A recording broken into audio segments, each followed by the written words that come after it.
Je suis Virgile Optassanou du laboratoire interdisciplinaire Carnot de Bourgogne et je vais vous présenter aujourd'hui nos travaux, plus ou moins récents d'ailleurs, sur les couplages entre traitement mécanique de surface surtout et oxydation. Et puis on va faire un petit peu à l'envers par rapport à ce qu'on fait d'habitude. Nous, on est allé du calcul et puis on a fini par de l'expérimentation plutôt que de faire l'inverse. Voilà, c'est un petit peu, ça a été en fonction de notre formation précédente. Donc, je travaille actuellement avec professeur Tony Montezin, avec Luc Lavis et avec Carmen Marco de Lucas, et puis bien sûr avec les stagiaires et doctorants. Bien, bon, quelques mots sur le couplage contrainte-diffusion. Bon, une des premières fois, tout au moins à ma connaissance, quand on s'est rendu compte qu'il y avait un couplage effectivement entre la diffusion et la contrainte, c'était donc Gorski en 1935 qui s'est rendu compte qu'une lamelle qui était déformée élastiquement dans un environnement riche en hydrogène ne revenait pas à sa position initiale, mais qu'il avait un temps de latence, on va dire, il y avait un temps de relaxation. Ensuite, Alefeld, dans les années 70, a modélisé donc, l'effet Gorski. Et l'archer Kahn, il a introduit un potentiel tenant compte un potentiel chimique tenant compte de la contrainte. Bien, donc actuellement, il y a plein de monde qui travaille là-dessus. On travaille beaucoup pour le cas de la diffusion de l'hydrogène, puisque l'hydrogène est néfaste donc, dans des matériaux en produisant donc, de la fragilisation. Et également, il faut noter que la communauté de la plasticité polycristalline s'intéresse à la diffusion. Bien, bon, comme vous le savez, hein, ce n'est pas la peine d'insister de trop, la nature est très complexe. On a un flux de matière qui va influer avec un flux de chaleur qui vont provoquer des déformations mécaniques, éventuellement une réaction et avec éventuellement un déplacement d'interface. Donc le problème est très complexe et il faut faire des choix, des fois drastiques, pour arriver à résoudre, avancer un petit peu dans cette réalité très complexe. Donc là, je vais passer assez vite là-dessus, sur cette partie-là, car déjà, on en vient juste de parler d'une partie du problème donc, dans la présentation précédente. Donc, on peut avoir une démarche thermodynamique en formulant des équations d'évolution généralisée du système métal-oxyde, hein, et puis exprimer le flux de matière et puis les lois d'évolution de l'interface.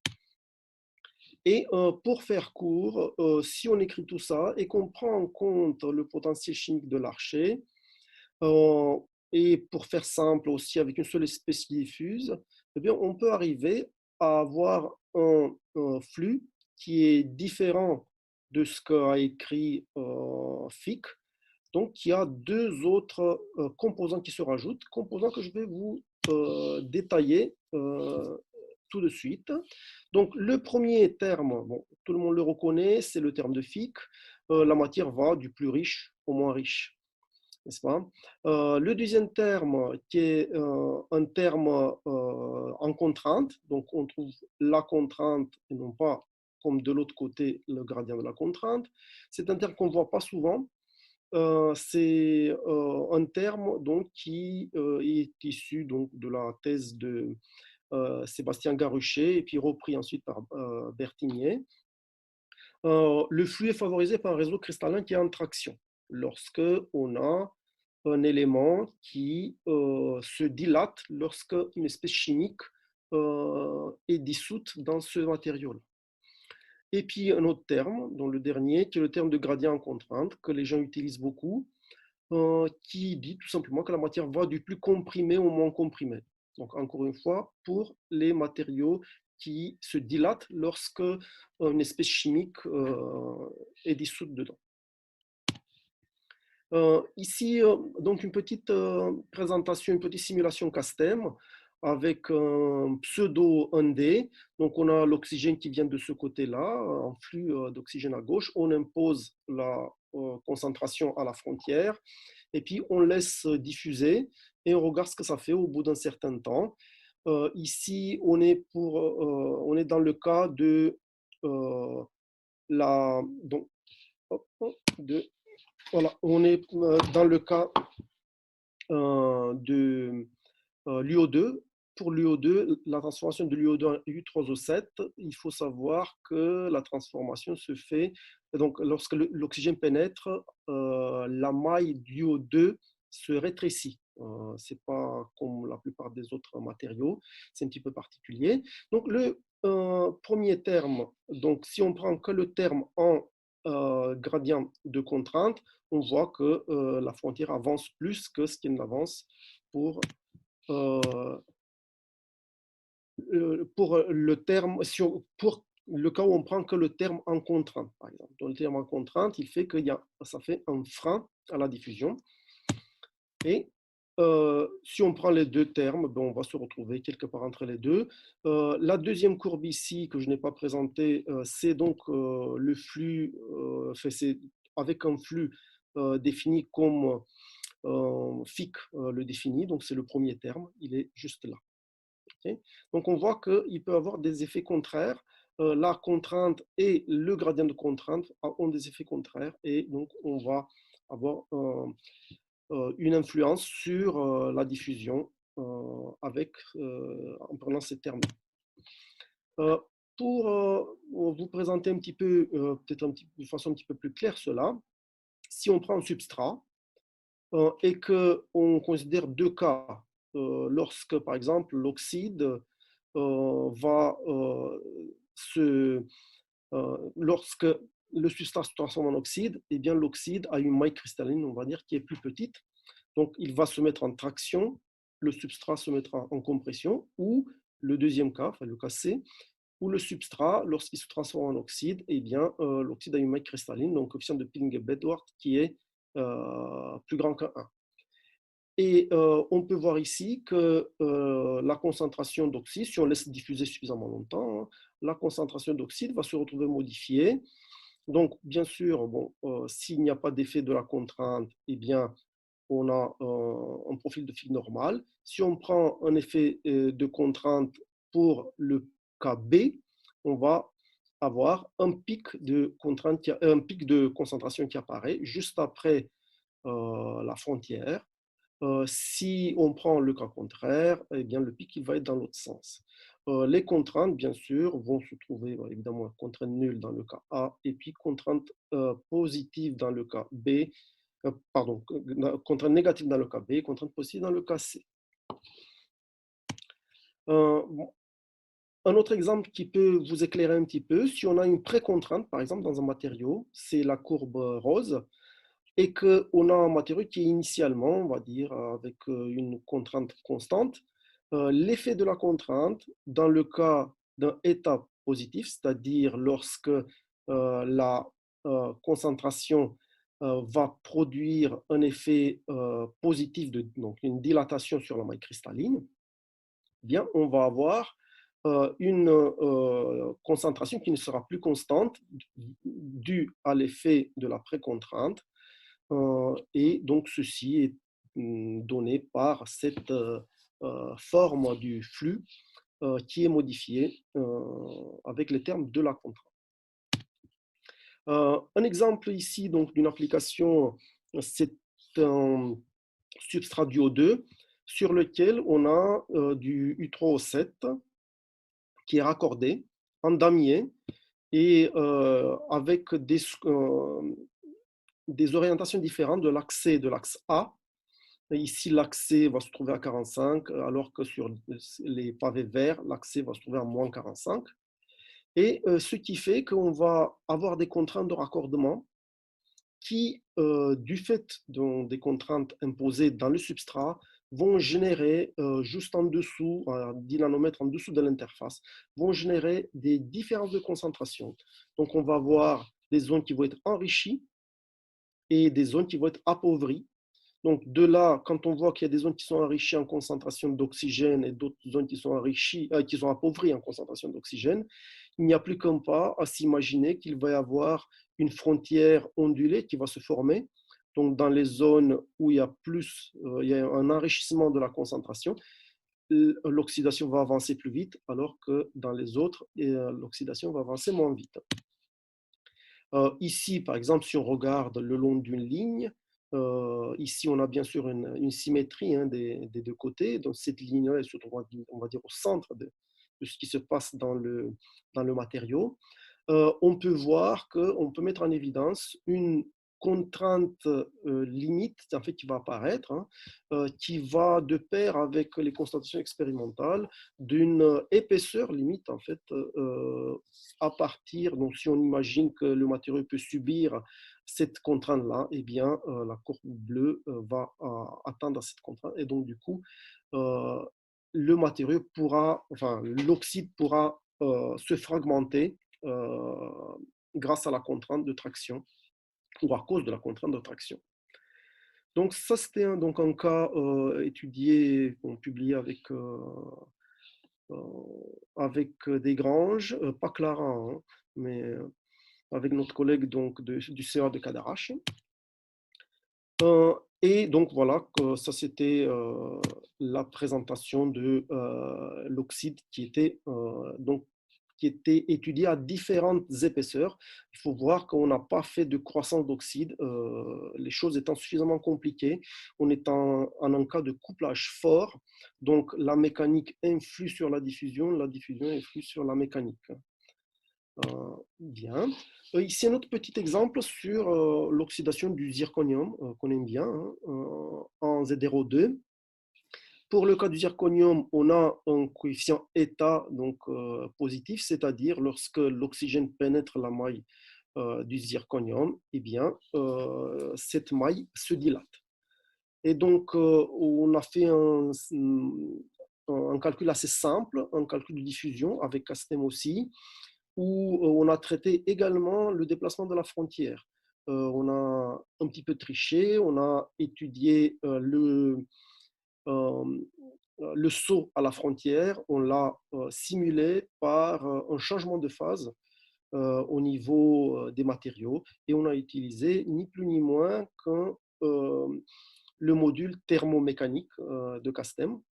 Et donc, on peut voir que si on ne prend pas les contraintes en compte, bien sûr, une frontière ondulée, au bout d'un moment, va donner une frontière plate. Par contre, si on prend les contraintes, eh bien, cette frontière ondulée, là, ça ne se voit peut-être pas beaucoup, mais si vous comptez le nombre de mailles, vous allez voir que j'ai raison. Donc, une frontière ondulée, si on ne prend pas en compte la contrainte, eh bien, il va rester ondulé dans les moments, on va dire, après quelques temps de diffusion, qui ici sont 2500 secondes. Par contre, avec la prise en compte des contraintes, eh bien, on voit que l'ondulation perdure plus que dans le cas où la contrainte n'est pas prise en compte. Ce qui va avec ce que l'on croyait lorsque on a dit que la contrainte doit être un facteur stabilisateur pour les frontières ondulées dans le cas de nombreux matériaux.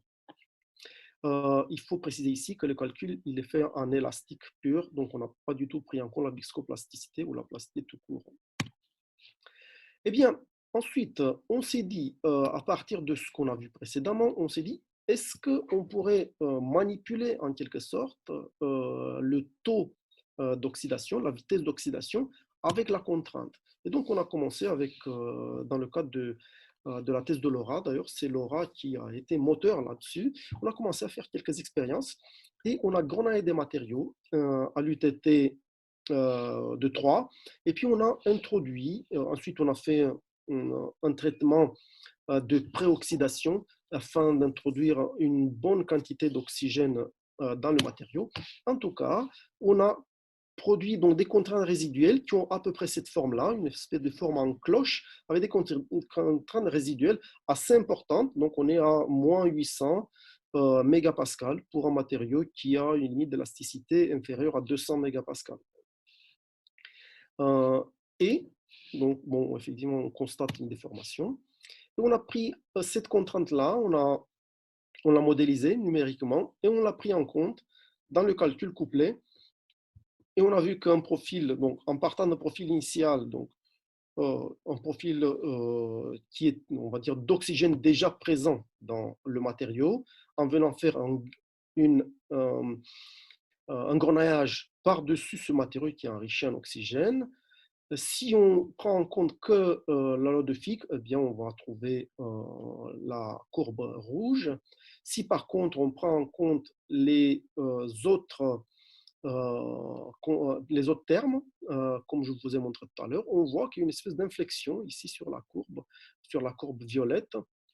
Et c'est intéressant parce que souvent on voit ça sur les courbes de microdureté, par exemple, et on voit même sur les mesures SDL, on voit sur la mesure SDL une espèce d'inflexion ici sur les courbes.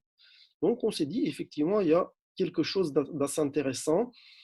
Le problème, c'est que, bien sûr, la contrainte, elle ne perdure pas longtemps à haute température, puisqu'il va y avoir des phénomènes de restructuration, des phénomènes de recuit, et au bout d'un moment, la contrainte va disparaître. On a fait également des mesures en ATG, et on a vu que si on prend un matériau qui n'est pas grenaillé, et on le compare avec l'oxydation de deux matériaux grenaillés, un grenaillé 10 minutes, l'autre grenaillé 30 minutes, d'une façon assez extraordinaire, le matériau qui était grenaillé 30 minutes réduisait la vitesse d'oxydation de façon assez sensible. Donc, on se dit qu'il y a quelque chose qui est très intéressant là-dessus. On peut le montrer ici en bas à droite, on peut le voir sur 3 jours, par exemple. Il s'agit ici de zirconium à 650 degrés.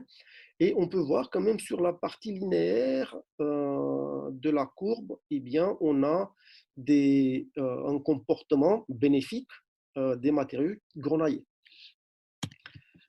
Bon, je vais passer sur cette partie-là qui représente en fait des calculs que nous avons fait avec l'EDF et le CEA de Cadarache concernant les pastilles de gain de combustible.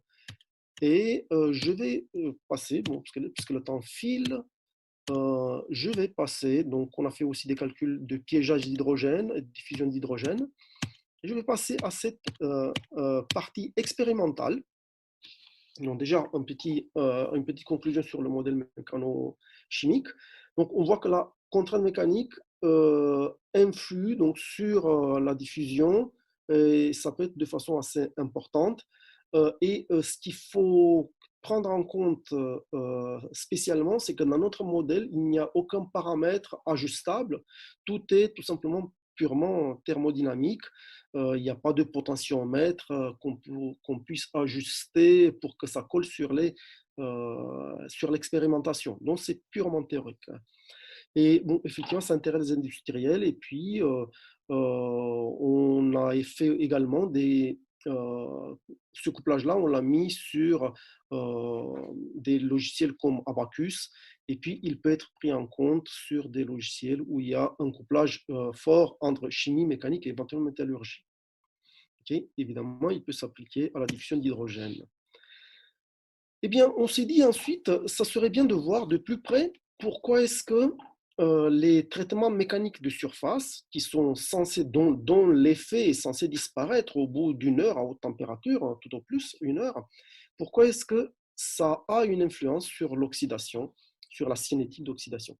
Donc, on a considéré deux cas particuliers, le grenaillage, dont je vous ai parlé tout à l'heure. Hein. Le grenaillage sont des billes qui sont agitées, on va dire, à haute fréquence et qui viennent bombarder notre matériau, notre échantillon.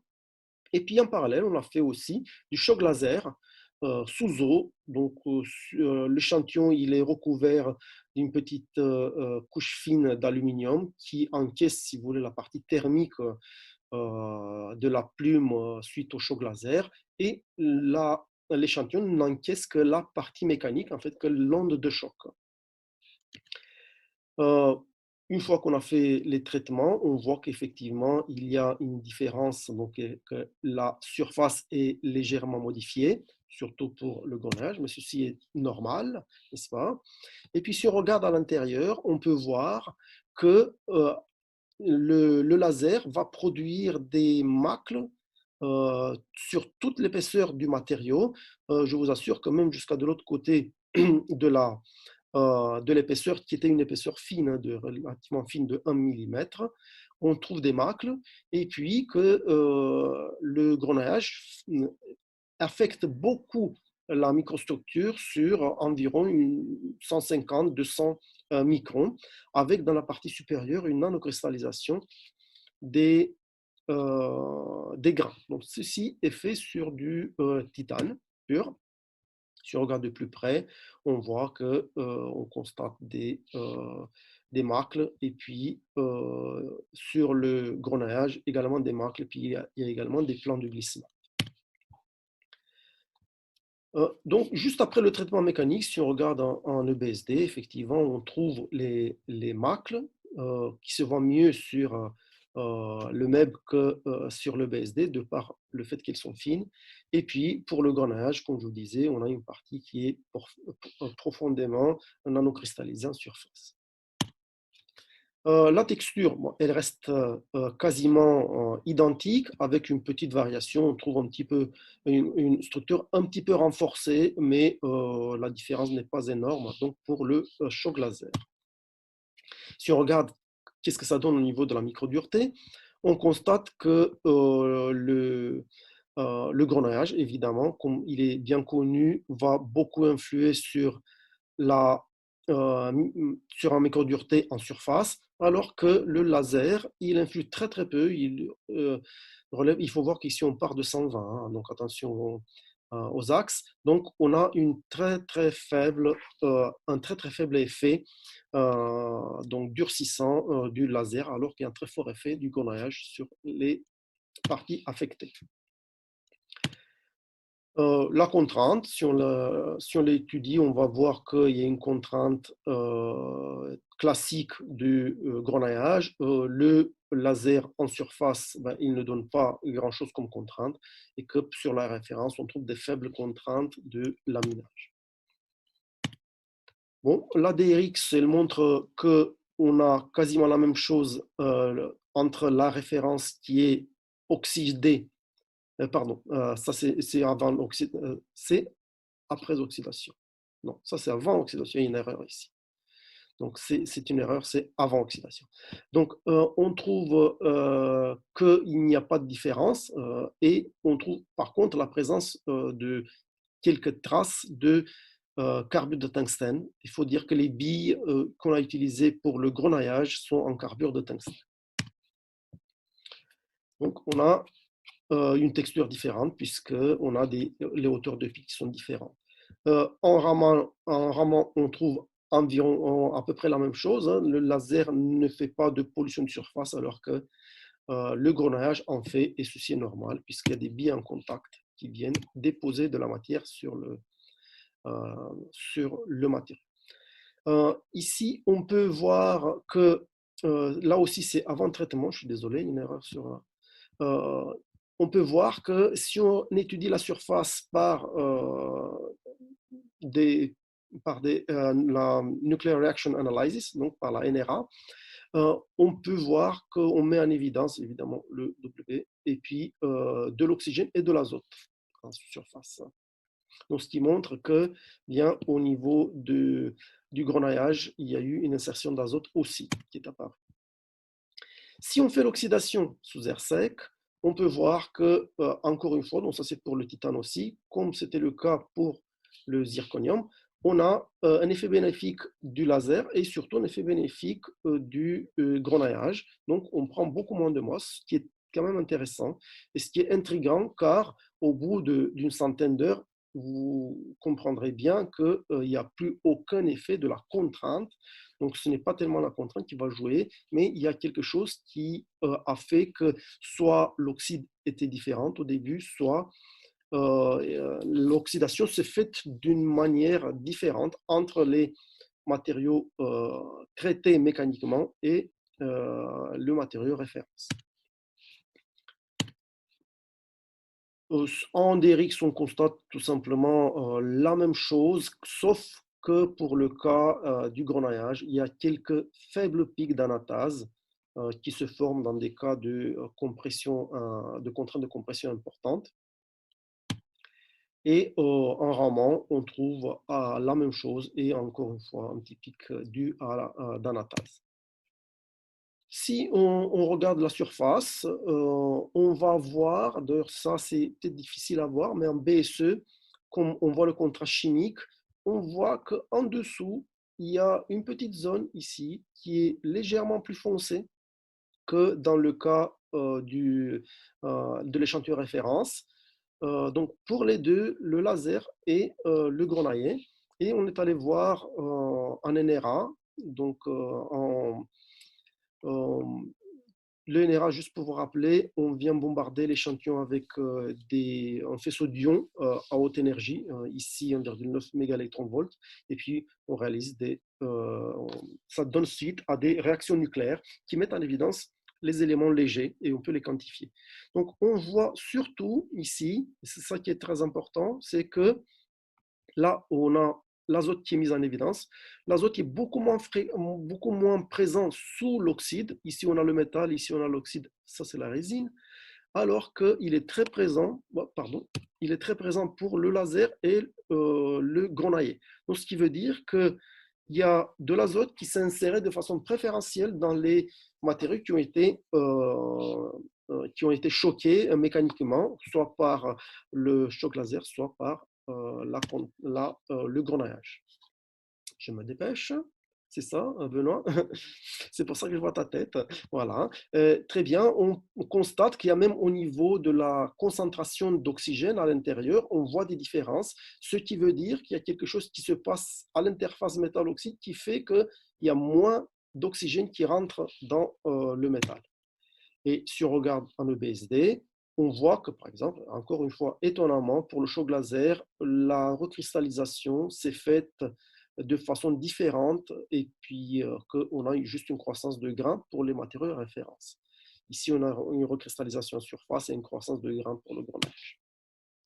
Et voici ce qui est encore plus intéressant, c'est que si on laisse oxyder encore plus longtemps, 3000 heures, ce qui est déjà beaucoup, c'est aux alentours de 3 mois, eh bien, on voit que les échantillons qui ont été choqués laser présentent une tenue à l'oxydation qui est étonnamment bonne, alors que les autres, aussi bien la référence que le grenailler, ont depuis longtemps connu donc ils ont perdu leur couche d'oxyde. Et donc, ça, c'est plutôt une très bonne nouvelle les, euh, pour les industriels. Si on regarde de près, on voit également en ramant, qu'il y a un gradient dans la couche d'oxyde, ce qui veut dire qu'il y a des couches d'oxyde la couche d'oxyde, elle n'est pas aussi dense à l'extérieur qu'à l'intérieur. Et bien sûr, la couche d'oxyde pour le grenailler est fragmentée et stratifiée. Et je vais finir bientôt, on n'a plus que 2 transparentes. Si on regarde en NRA, encore une fois, on peut mettre en évidence surtout l'oxygène. On voit qu'il y a la présence de l'oxygène, elle est très forte pour les non traités, beaucoup moins forte pour le choqué laser et relativement forte aussi pour le grenailler. Et qu'on peut voir aussi que pour le choqué laser, on voit encore, même au bout de 3000 heures, une couche non négligeable d'azote en dessous, à l'interface entre la couche d'oxyde et le métal.